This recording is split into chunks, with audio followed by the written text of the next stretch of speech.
Hi, my name is Dave Horn with Black Diamond Paranormal Society.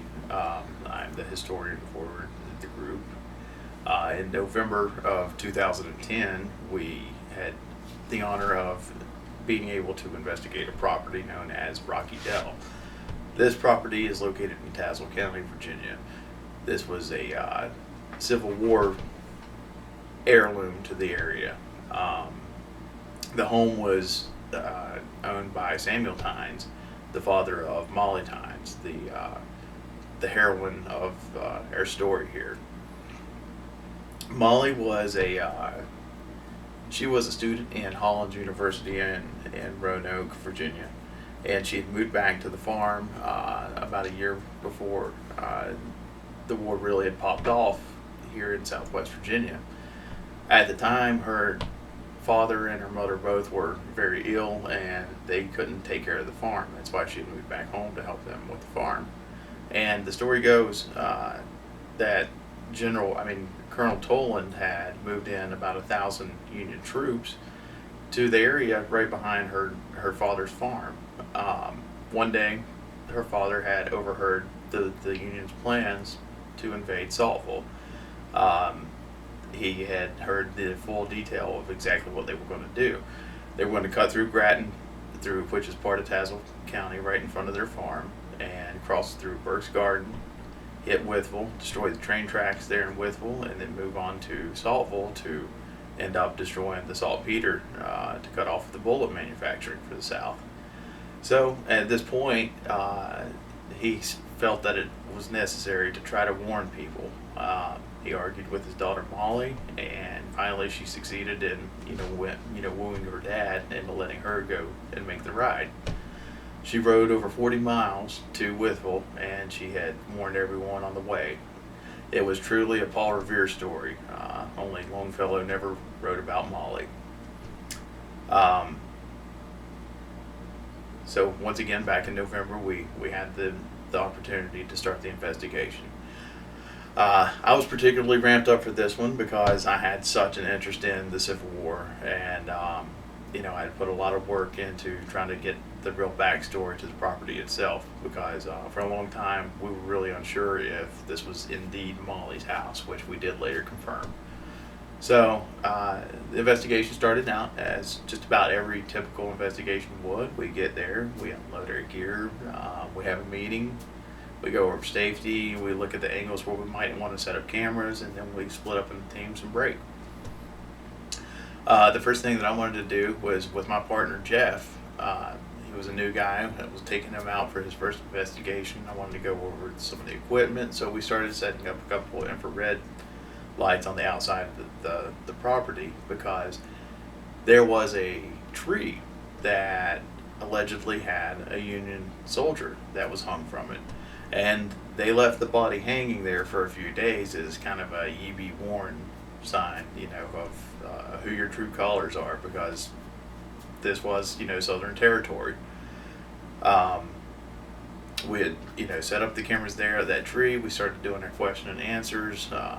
We were just kind of chatting back and forth, just seeing if we could let the tape roll and, see what we could pick up.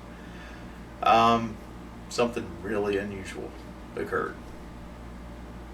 We started hearing very low steps, and kind of started feeling the hairs on the back of our necks to stand up. And then we realized what had happened. A group of coyotes had actually started moving in. There was roughly between 4 and 6 of them, and they were on both sides of us. And the really unusual thing that we find is that coyotes don't even hunt in packs. So we're not sure why the animals were acting strange that night. We're not sure why they were interacting with humans. But one thing's for sure is there was definitely a natural anomaly that occurred, especially with, this particular group of coyotes. We immediately broke down everything and, got out of there for safety's concern, because it was less than 35 feet away from us when we realized that they had snuck up on us. We went back to the house, we took a break, and we got ourselves back together, and we moved on into the living room. We picked up a third team member, Aaron. And so Jeff, Aaron, and myself were sitting in the living room. we're kind of still collecting ourselves a little bit, and we came in, we're warming up from being outside in the cold, and we start doing our typical question and answer again.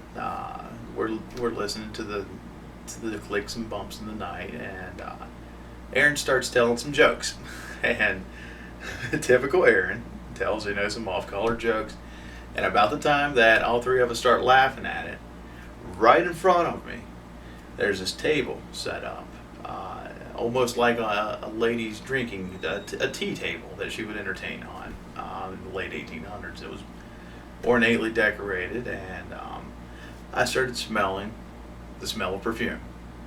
The odd thing is at the same time that Aaron had just told this joke, I heard a woman's voice right in front of me, and she was laughing. I immediately thought that it was maybe the sound of one of the female teammates that we had, and I confirmed it. I got on to the walkie-talkies, and I wanted to know if Sherry or if Michelle had been laughing at that point in time.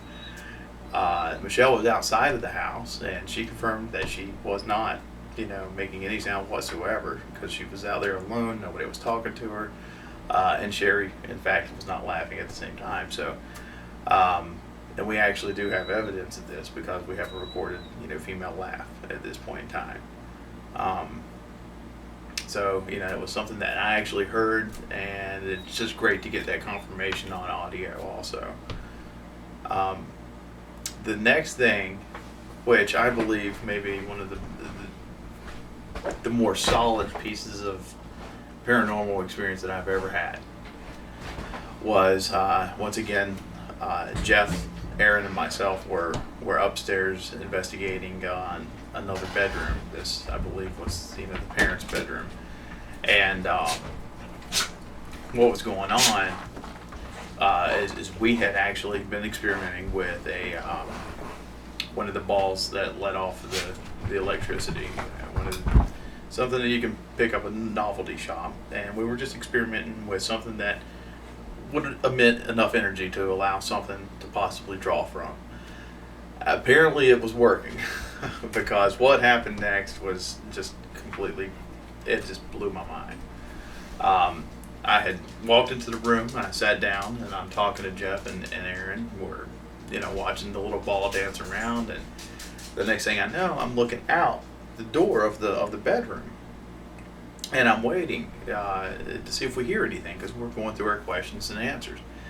And I noticed that the reflection of the light from the ball had been cut off from this glass shelf that was in the adjacent hallway, through the bedroom door there. Somebody had just moved in front of it and was walking towards the bedroom door. So I acknowledged them. I thought it was either Rodney or Clayton or Mike. It was it was a man who had walked upstairs, and I just thought maybe they was coming up to tell us, let's all go outside, take a break, take 5, relax, and then hit it again whenever we're refreshed. They didn't say anything, which was odd. So I said, hey man, what's up? Nothing, no response. So I got up, I walked outside, I walked over to the guy, and he turned and he walked down the hall. And about the time that I caught up to him, he started turning down the stairs. And then he was gone. So once again, I get on the walkie-talkie and I tried to figure out, who was up there and what they was trying to get through to us. I was completely convinced that this was one of, our teammates. Going back on rollback on the film, nobody had walked upstairs because we had a camera on the stairs. Nobody had come upstairs and nobody had come downstairs. I confirmed with everybody, both visually and through, talking to them, nobody had even left the rooms that they had been in since we had been upstairs investigating. So who was that? Really? What can you say there? I mean, I came face to face with somebody that's unaccountable. Going back on the video at the same time, it's not a piece of evidence that's strong enough that we would actually put out there in public and say that this is, recorded evidence. But there is a slight shadow at the same time that the guy walked down the stairs. So the camera that was pointing at the stairs does pick up a shadow, cutting out light between the back stair boards and the floor. So we'll give it to what it is. I saw something, and in my mind, I believe that what we picked up on camera does confirm that there was some type of an anomaly. What it was, I'm not going to say, because I can't define it at this point.